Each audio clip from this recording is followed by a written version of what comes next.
Drone हमले में भारी तबाही मची है, जिसमें एक महिला की मौत हो गई है। यूक्रेन के हमले में 4 लोग गंभीर रूप से घायल हुए हैं। कई रिहायशी इलाकों में भी इमारतों को भी नुकसान पहुंचाया गया, जिसमें नुकसान की खबरें लगातार और उनकी तस्वीरें भी सामने आ रही। हमले में स्कूल और सरकारी इमारतों को भी नुकसान पहुंचा है। फ्रांस यूक्रेन में अपने 6000 सैनिक तैनात कर सकता है। इन सैनिकों को वॉर जोन से दूर रखा जाएगा और इनका काम यूक्रेन की सेना को ट्रेनिंग देने के साथ साथ सपोर्ट करना होगा और एक तरीके का सिक्योरिटी मेजर भी है। यानी फ्रांस अब लगातार उस मसौदे पर काम कर रहा है जिसमें एक सिक्योरिटी गारंटी सैनिकों के तौर पर यूक्रेन को दी जा सके, और इसी वजह से 6000 सैनिकों को लेकर एक प्रस्ताव पर चर्चा की जा रही है, जो न सिर्फ यूक्रेन की सेना को ट्रेन करेंगे बल्कि सीमा से दूर यानी रूस और यूक्रेन की सीमा से दूर बैठकर उनको सपोर्ट भी देंगे।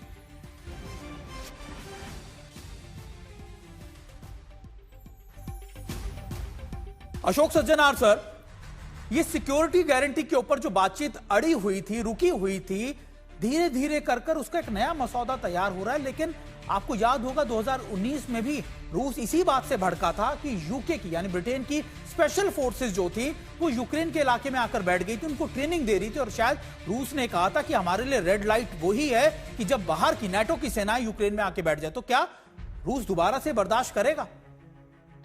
विचार से बिल्कुल नहीं बर्दाश्त करेगा, और यही बात है जो धीरे धीरे जिसे कहा जाता है ना, नेटो के जो देश हैं they are pushing the envelope towards Russia, जो थोड़ा बहुत इधर से हमको और मिल जाए और हमारे लिए फ्लेक्सिबिलिटी बढ़ जाए वगैरह वगैरह। परंतु ये जो है 6000 सैनिक वहां पर नियुक्त करना, अब फ्रांस तो कह रहा है जो उनकी सीमा से दूर रहेगा, लड़ाई तो सीमा से दूर ही वैसे वो चल रही है, जो भी मिसाइल भेजे जा रहे हैं, तो इसका किसको मालूम है जो वो सक्रिय तरीके से उनके साथ लड़ाई कर रहे हैं या केवल उनको ट्रेनिंग दे रहे हैं।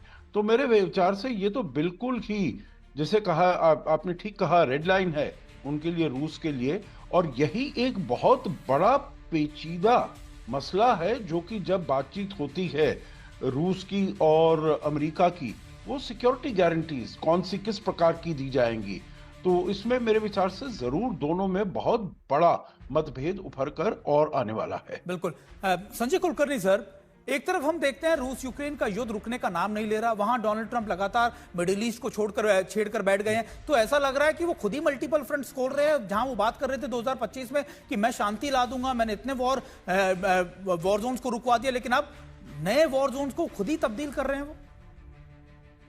देखिएगा सुमित, इसी को देखते हुए आप जिस प्रकार से रूस ने ऑस्ट्रिक मिसाइल फायर की है उसी से समझ में आता है। अगर याद होगा आपको कि ट्रंप और बाइडेन दोनों बोल रहे थे कि हमें भी आश्चर्य होता है कि रूस के पास इस तरह के हाइपरसोनिक मिसाइल, वो तो 2025 ध्वनि से 3 फायर करने की मिसाइल की बात करें, ये ऑस्ट्रिक तो सिर्फ 10 मैक है, यानी कि ध्वनि से 10 गुना ज्यादा स्पीड है इसकी, लेकिन ये चाहे न्यूक्लियर केपेबल है और इसका अपना बेलारूस पे डिप्लॉयमेंट भी है।